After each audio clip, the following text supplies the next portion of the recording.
Guten Morgen, Tag 3. Es gab schon gerade das erste kleine Frühstück. Früh gibt es immer Kaffee und schnell ein bisschen Obst. Und dann gibt es gleich noch richtig Frühstück.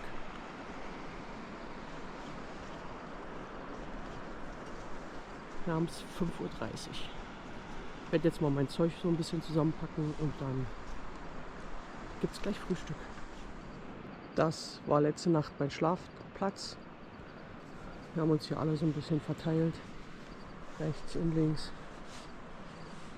Schlafsack habe ich schon weggepackt. Jetzt werde ich mal die Matte wegpacken, damit ich vor dem Frühstück schon so ziemlich fertig bin.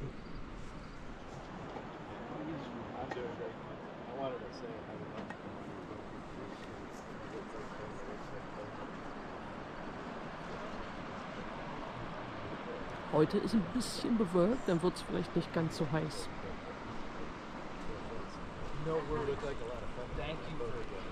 Da werden gerade Pancakes zum Frühstück gemacht.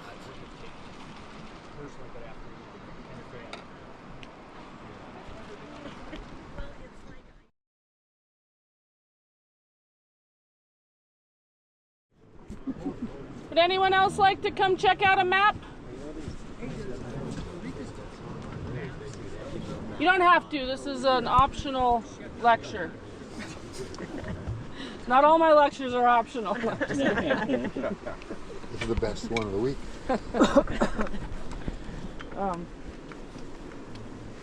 So I'll just start out by saying these are the same map. One is a topographic map and one is a geologic map. But the question I have for you all is where are we? So, okay. So maybe spend a minute to try and figure it out. The mole always has an arrow. Just tell us where we started.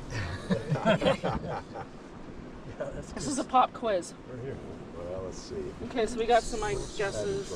You see Lee's Forest? No, I still don't. so we weren't at the Nankoweap, so we must be further down. This is Little Colorado? Yeah, Little Colorado. So somewhere here. Okay, so we got somewhere there. You guys are all in the right spot. Okay, close. Where are we going? Where right. do we get off? So a little bit of a trick question. We're not actually on the map yet. We are. Wait a minute. David's Whoa, toes up there. I know. And we're going to make it all the way down there. So I'll go through it. So basically the purpose of this talk is to give you just a little bit of an overview of what we're doing on this trip and where we're going and what it looks like. So basically we're not on the map yet. This is Buck Farm Canyon right here. This is Marble Canyon, and we're still like somewhere right up here. We started somewhere right up here. So Marble Canyon, the full expanse of Marble Canyon is not on this map. But basically, so if we make it to Buck Farm today, we will be on the map. So, but what I think these maps illustrate really well is noticing that in Marble Canyon, we're in a really tight canyon. There isn't this expansive Grand Canyon to the east or the west yet. It's pretty much our north or south. It's pretty much just this narrow canyon. We can see the rim of the canyon from most places, all of the rim. We can see all the layers that we've floated through thus far. And right here this is called the Kaibab Plateau, and it's this large expanse of land that comes out to the rim of the canyon. And there's a very large fault that runs down the Kaibab Plateau called the Butte Fault. And it enters Grand Canyon right here. And you can even see it on this map. Yeah, it's East Kaibab monocline turns into the Butte Fault.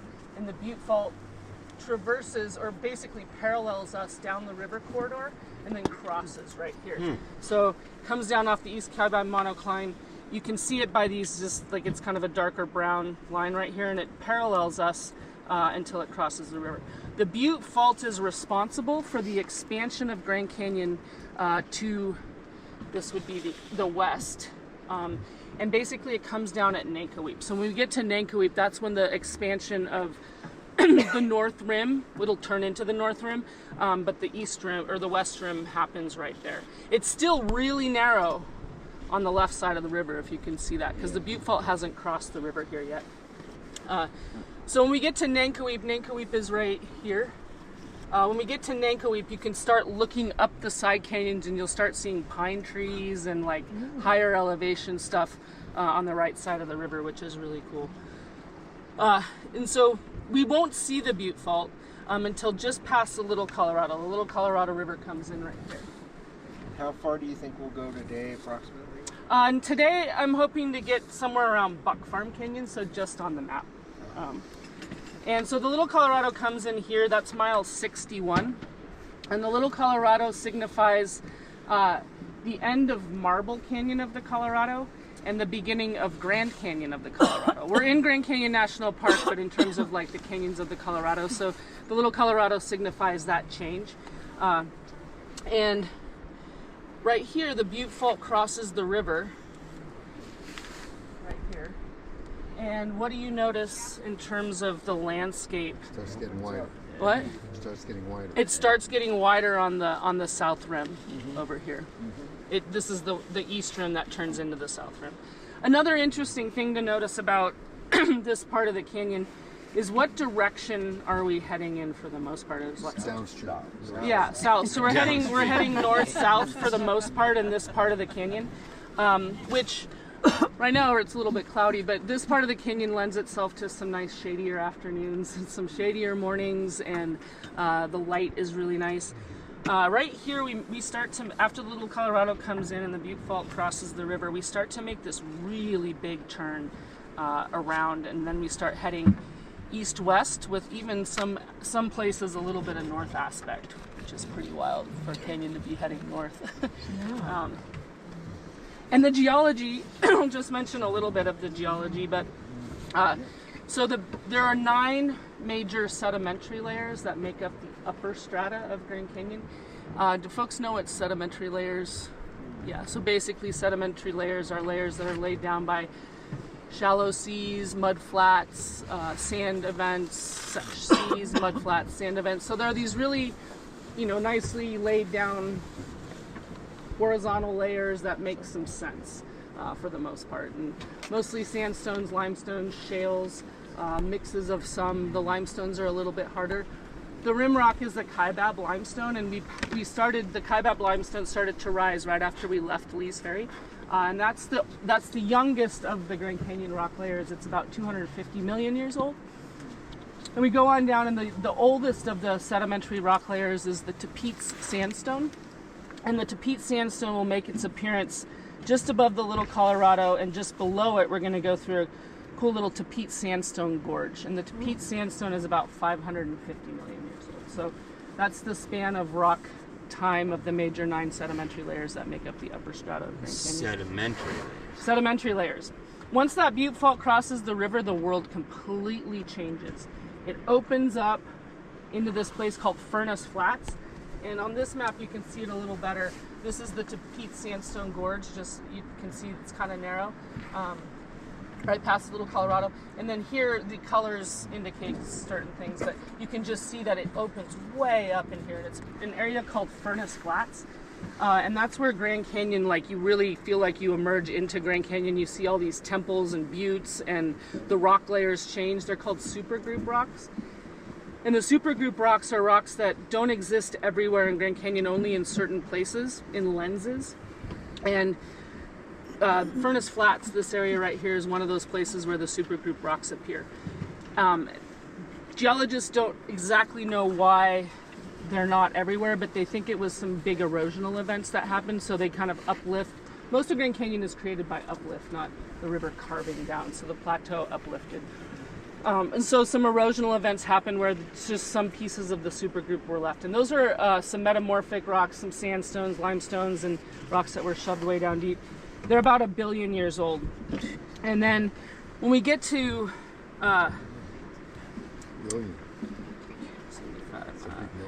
this spot right here, right at the end of this big turn that we make, is a place called Hance. And Hance is one of the first rapid in the gorge. It's kind of the first gorge rapid, and it's a really big rapid. But at Hance, the supergroup layers just kind of disappear. And then all of a sudden we dive into this like Gates of Mordor situation where the rocks are black and pink and they're vertical and they're gnarled. And those are the basement rocks of Grand Canyon. The Vishnu schist and the Zoroaster granite that are about 1.8 billion years old.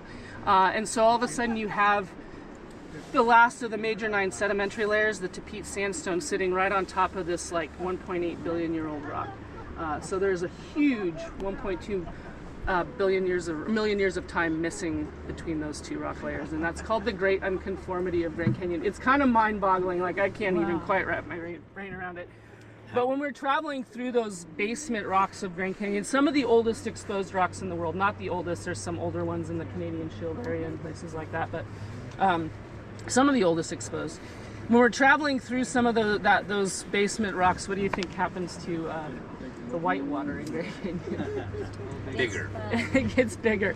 It channelizes, it gets narrow, the white water gets bigger. And so this is called the Upper Granite Gorge of Grand Canyon. Hey, morning, Bryce! Woo! It's a great day for rafting. Whitewater rafting. So we're heading pretty much east-west. We're heading more west at this point. This is the corridor area of Grand Canyon. So most visitors who have been to Grand Canyon have seen this little slice of it right here. So this is the South Rim Village. So who's been to the Rim or South Rim Village? Okay, so that's this zone right here. Who's ever been to the North Rim area? Yeah. Okay, so North Rim area. So this little slice right here, and there's a large fault line that crosses the river. And again, entrance and egress to Grand Canyon has to be in fault lines. So there's a large fault line that crosses the river right here called the Bright Angel Fault. So that's why there's a lot of trails in this zone, is because there's a fault line that crosses. Once we pass in Phantom Ranch right here, right now they're redoing the water line. So all the water for the South Rim comes from a place called Roaring Springs up on the north side of the trail, and there's a pipeline that goes across the river underneath a bridge and then up to Havasupai Gardens, and then from there it's pumped up to the South Rim. That water line is old. It's been in disrepair for a long time, and they're finally starting to fix it. So it's a construction zone at Phantom Ranch right now, and it's a total disaster. So we're not going to stop at Phantom. So hopefully I'm not quelching anyone's hopes and dreams, but we're going to pass right on by the construction zone of Phantom Ranch. Once we pass Phantom Ranch, we start to get out of this kind of main zone of folks. We'll see a ton of hikers and people in this zone. And the next big thing, we kind of head north for a little while. We still have some big rapids in here. Then there's a really large landmass that comes into the canyon right here called the Great Thumb Mesa. And this is, in terms of remoteness in Grand Canyon, I think probably one of the more remote places that we're going to be. The schist and granite kind of dive down around Elves Chasm, and then we get back into the sedimentary layers. Because if you think about like faulting, the Colorado Plateau is uplifted, but it wasn't uplifted completely flat. So it's like there are tilts to that uplift. And so that's why in some areas we see the schist and granite, and then some areas we don't, and the sedimentary layers come back out. So we'll go in and out of the schist and granite and sedimentary layers throughout Grand Canyon. There's the Upper Granite Gorge, the Middle Granite Gorge, which is some right around bedrock right in here, and then the Lower Granite Gorge, which we'll enter about a mile before we take out. So in and out of the schist and granite and sedimentary layers. But this Great Thumb Mesa, this is Havasupai land, and there's really nothing out here. And this is a big turn that we make around the Great Thumb Mesa, kind of in the middle of nowhere. The river runs north here for a little bit. This is Bedrock Canyon, Galloway Canyon, Stone Creek Canyon, and then we get into the Tapetes area and the Deer Creek area, and these zones right here. This is a really large drainage that comes in. This is not the river corridor. This is an area called Havasu, or Havasupai, and Is that where Havasupai Falls is? Yeah, that's where Havasupai Falls is. There's a tribe that still lives in the canyon called the Havasupai people, and they live about 9 miles up from the river confluence. They have a village down there. But we're going to continue on past, Havasu comes in here, past here, and we're going to continue on, and we're going to take out somewhere down here. Wow. Whoa. We're So, going to cover that much shit. what? Wow. Covering that much sand? So we make two really big turns in the canyon. There's the Walhalla Plateau, that is this big turn right here. There's the Great Thumb Mesa, that this is big turn right here. So we kind of do this big snaky piece. Roughly, where's the midpoint? Or, The midpoint- midway through on our trip? Or? When we do exchanges, so if folks hike out and hiking on trips, we do the exchanges on the Bright Angel Trail, which is right here. But It's not quite the midway point of the trip, but that's the easiest entry point to go. So the midpoint's past that. The midpoint is past that. I mean, we go 225.5 miles, so whatever that is, 112. So probably midway is about somewhere. Where would midpoint be? Somewhere in Close. this zone. Yeah. So. Are we going to the falls? So Havasu Canyon, it depends on a bunch of different factors. Weather is one. It's such a large drainage, so if we're experiencing weather, it's really prone to flash floods. I don't know if you've heard about some of the big flash flood. And the thing that's a little challenging for us is we have to park our boats right in the mouth, and so if there is weather and it's a little bit precarious to park in the mouth of Havasu if that's happening. The other thing is that we don't typically go up too far in Havasupai. The tribe has asked that if we make it past a little place called the Motor Pool, that we're going to enter their tribal lands, and they'd like us to have a permit and pay for it. It didn't used to be that way. We used to be able to go up to the last of the major falls, which was Beaver Falls, but we no longer do that. Just out So of we don't respect. have a permit. We do not have a permit. No. That's another trip. Yeah. But if you can get permits to hike down, and just out of respect for the tribe and their wishes. So, yeah. So we don't go. We sometimes stop at Havasupai, but we won't go that far. And I've heard a lot of people say on these trips, "Wow, it feels like we're in the middle of nowhere," and which is, I agree. It is starting to feel like the middle of nowhere. So I got. It feels that way. Yeah, it does feel that way. And so I had this question in my mind. I was like, what is the middle of nowhere? So I looked it up. And I found this funny little graphic, and I don't know how accurate it is, but this is what is the middle of nowhere by land or highways, so in proximity to land or highways. And the continental United States. And there are only 4 places statistically left in the lower 48 that are statistically the middle of nowhere. So the middle fork of the Salmon River in Idaho is statistically the middle of nowhere. The Oahe River on the Columbia Plateau. The Grand Canyon. So if you say it feels like we're in the middle of nowhere, statistically you are correct. And then the Kennebec River. So, yeah, that is kind of interesting. So we're in one of only 4 places that can be considered the middle of nowhere in the lower 48. We have a brewery near us that has its slogan is the middle of nowhere, but the center of the universe. Center of the universe, yeah. So I would say we're in the middle of nowhere in the center. Yeah. So I'll pull these maps out periodically throughout the trip, and if you want to see them, just ask and pull them out. Kind of fun to just get a better Yes, big picture. thank of you. what's This going was on. awesome. Yeah. Oh, and I should mention, once we make this turn and we're starting to head east-west, does get a little. We don't have these nice shady mornings and afternoons. It's a little warmer in that part of the canyon. Plus the black and pink rocks. Yeah. By then we'll be acclimated. We'll be acclimated to the heat. And who knows we're supposed to get a little bit of a cold snap at some point. But, Wir verlassen This is unser Lager. we're gonna still run it. 9 Uhr, wir gehen auf eine kleine Wanderung. Ist ein bisschen mehr Klettern als Wandern.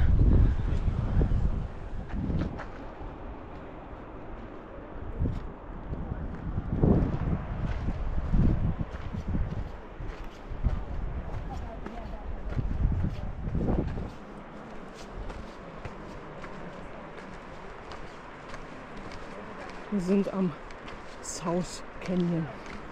Sind jetzt hier nur ein Stückchen hochgeklettert. Da wird uns gleich irgendwas erklärt. Und dann kann man hier, irgendwo sind hier Ruinen und ein paar Petroglyphs.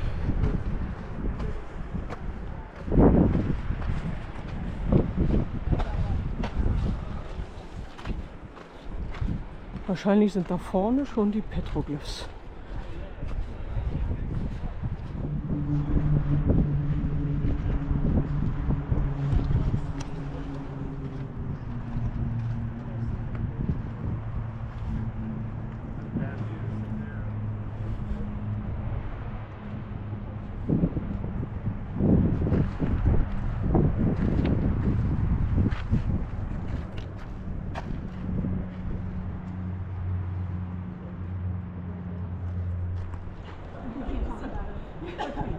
I'm taking pictures. I try not to do faces. You can walk a little further along here.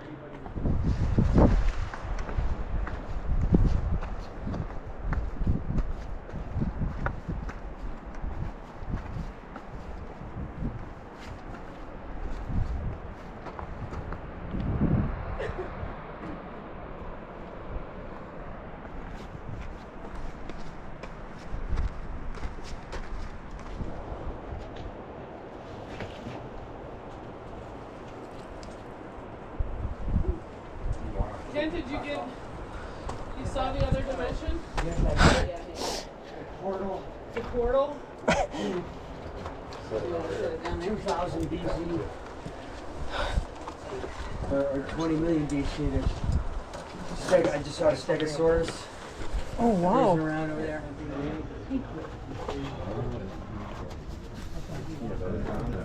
No, I think I can do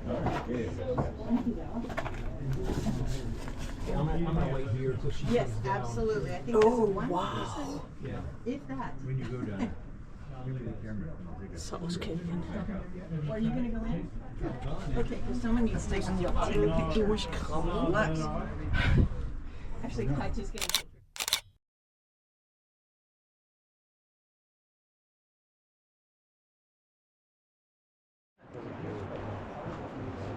Hier unten sieht man unsere Boote und da kommen noch andere. Wir gehen jetzt mal langsam wieder runter. So, wir sind dort reingekrochen und am Ende konnte man in den South Canyon blicken. Ziemlich cool.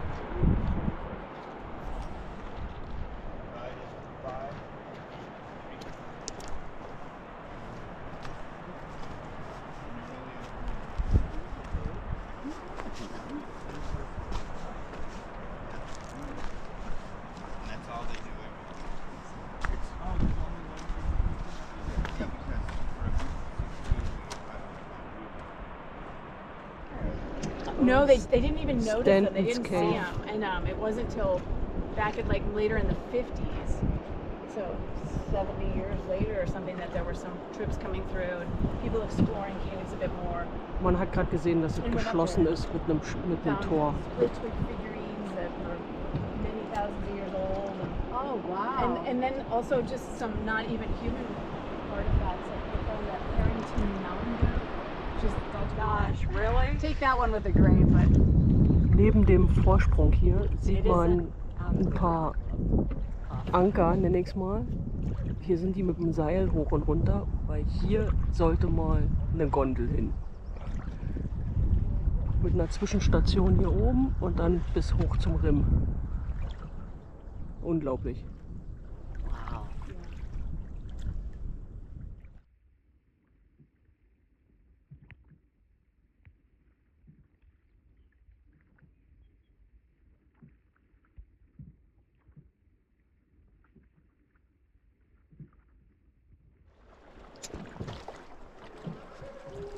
Redwall Cavern.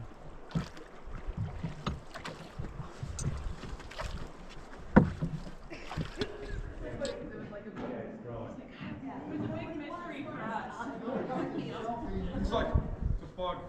Let me show you some other stuff. You can throw. You're in. Man kann von der Cavern Stückchen zurücklaufen. Hier sind auch sehr viele Fußspuren. Mal schauen, wo das hingeht.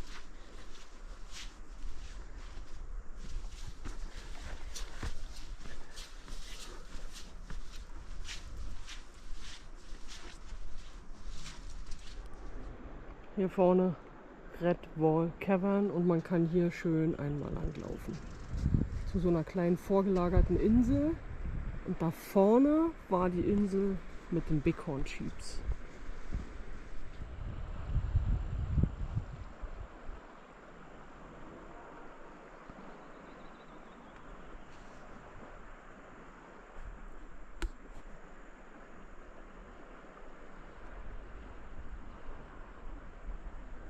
Wir sind immer noch in der Redwall Cavern. Wir haben hier gerade Sandwiches zum Lunch gehabt. Hier wird noch ein bisschen gespielt. Und dann werden wir irgendwann gleich weiterfahren.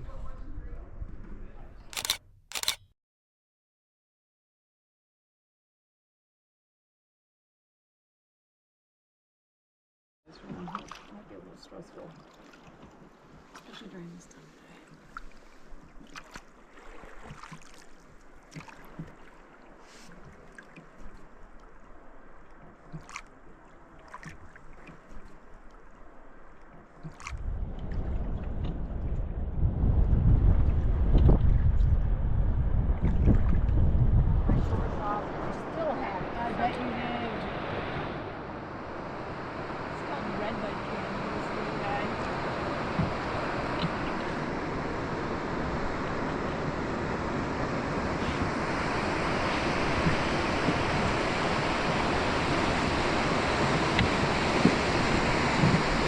Could be splashy.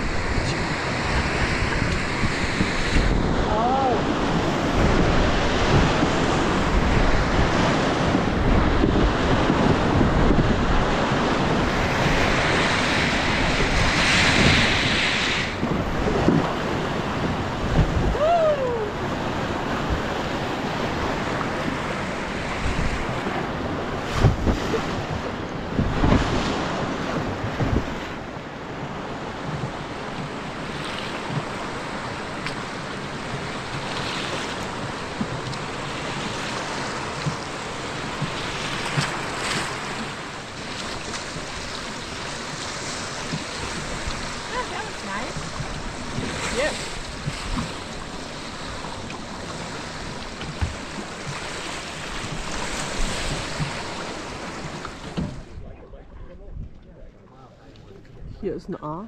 Hier sollte mal ein Damm gebaut werden. Hier sieht man an beiden Seiten, wir haben hier gerade einen sehr schönen, sehr guten Vortrag bekommen. Hier sieht man an beiden Seiten, wo der Damm gebaut werden sollte. Er ist wohl schon angefangen, teilweise.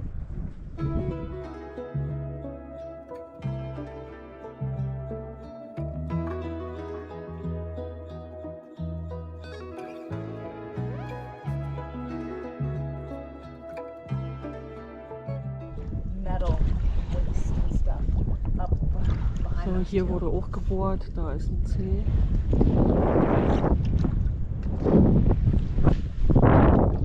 See all the metal? Yeah. The biggest change was, can you guess what? The water level? That's a kind of. What else would be impacted by changing water levels? Like massive floods through here.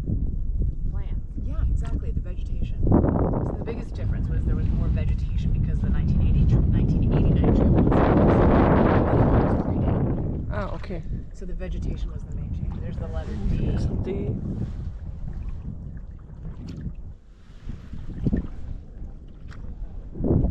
One of the funny things about that second trip was they were taking all these pictures and setting up their tripods in the same exact spot, and some places they could even see, like, you remember us talking about the cryptogamic soil or microbiotic soil? Kurz nach 16 Uhr, Bug Farm Canyon. Der geht hier hinten rein. Unser Camp für heute. It was. I'm glad I didn't do the one yesterday. One more hand might have been. All right. Did you stay warm? What's that? Stay warm? Yes, yes. I got wet, but it's okay. This is the last things they need to be filled and then Heavy. Just setting them all down. Da wird noch gekocht. Wir haben alle gerade schon Chips, Salsa, Guacamole gegessen. Warten aufs Essen.